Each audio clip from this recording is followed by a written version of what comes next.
Hello बच्चों, the question says what is the sum of first n terms of AP a comma 3a comma 5a comma and so on. यहाँ पर हमसे बोला गया है कि एपी के फर्स्ट n टर्म्स का सम बताइए और हमें एपी की सीरीज भी गिवन है। तो इस क्वेश्चन को सॉल्व करने के लिए हम यहाँ पर की कंसेप्ट यूज करेंगे।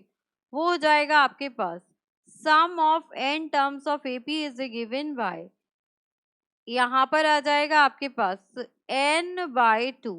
n होता है आपके पास number of terms bracket 2a where a is first term plus n-1 d is common difference.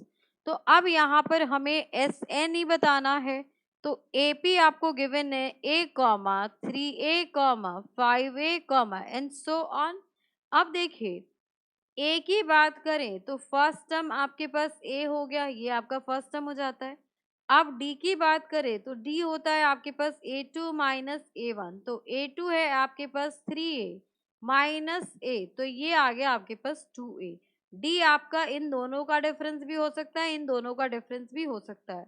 अब यहाँ पर फर्स्ट टर्म भी आ गई, डी भी आ गया और हमें एन टर्म्स का ही सम बताना है।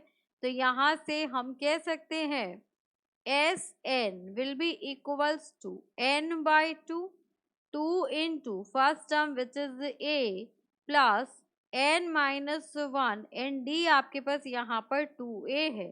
अब अगर हम इसको 2 से डिवाइड कर दें तो Sn will be equals to n।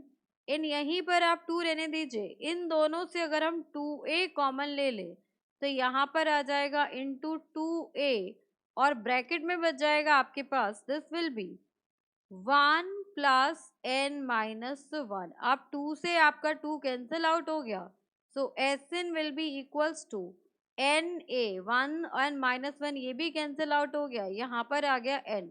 तो हम कह सकते हैं sum of n terms of that this AP will be n square a। अब यहाँ पर इसका फाइनल आंसर हो जाएगा Sn will be equals to n square a। Hope you understood it very well. Thank you so much. Best of luck.